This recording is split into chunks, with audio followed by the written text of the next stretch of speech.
जो स्वतंत्र गोटे जरा निवास उद्घाटन है रायरंगपुर ठारे यहाँ गोटे बहुत भल खुशी कथा आम ये अंचल नाला बहुत अवहेलित परिवार थिले बहुत बापा माँ मैंने अवहेलित होते जो मानकर कहीं नहांती बा परिवार अवहेलित से आज जो गोटे स्वतंत्र जरा निवास यहाँ हूँ अंचल गोटे खुशी कथा आमे माने बहुत खुशी आम सहयोग सब बेले सब समय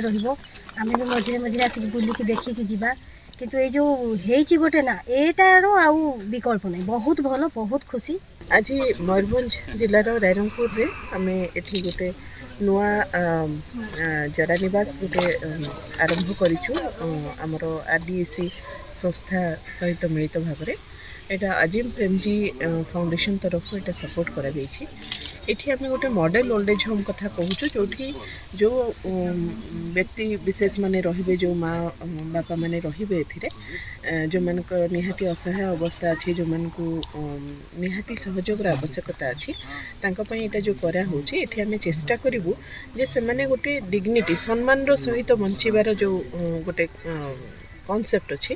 तो केमती गोटे मॉडल ओल्ड एज होम हो पारिबो आउ से माने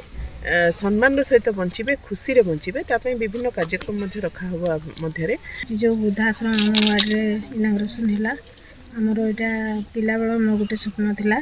जे किपरि भाव में वृद्ध बापा माँ आम सेवा करूँ ताहा आज आम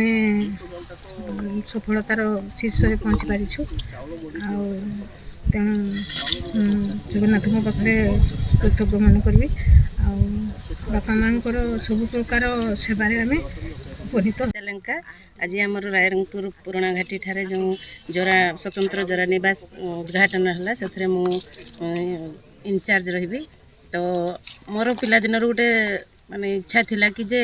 मु जो माने अवहेलित बापा माँ से आणिकी गोटे स्थान में रखी तांकर सेवा शुश्रूषा करने बहुत इच्छा थिला तेणु आज से इच्छा मोर सफल होती हो पार्ची आमर आरडीएसी रो चेयरपर्सन जे कि आमर विजय सार उद्यम आज आम रायरंगपुर ठारे गोटे स्वतंत्र जरा निवास उद्घाटन हो पार्ची से मुझे सार को बहुत बहुत धन्यवाद देउची या फल आम माने एरियार लोके जो वृद्धा बापा माँ मैंने अवहेलित होकर रोते से माने निश्चित भाव में उपकृत हेबे यह बहुत गर्वर कथा और खुशीर कथा। ये जरा निवास टी आज उद्घाटन है 50 शज्या विशिष्ट जरा निवास रे असहाय वृद्ध वृद्धा मैंने आश्रय ने आज आम 9 जन वृद्ध पितामाता को लेकिन आम जरा निवास आरंभ कर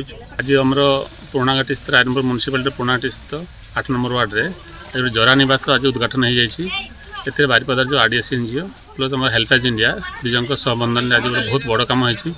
जोटा कि रायरंगपुरवासी बहुत जरूरी थिला आम ये जहाँ भी जो आम डिस्ट्रिक्ट मान को पाऊँ आम बारिपदा पठाऊलु आ लोक मैंने बहुत हैरान होते तो ये आमर आज देखिली मुझे आज 9-10 जन रही विदिन 1 जनवरी 50 जन रही बोली मुझे कथा आरडीएसी रो संस्थापक अच्छा विजय बाबू से कहते 50 जन पाखापि रही।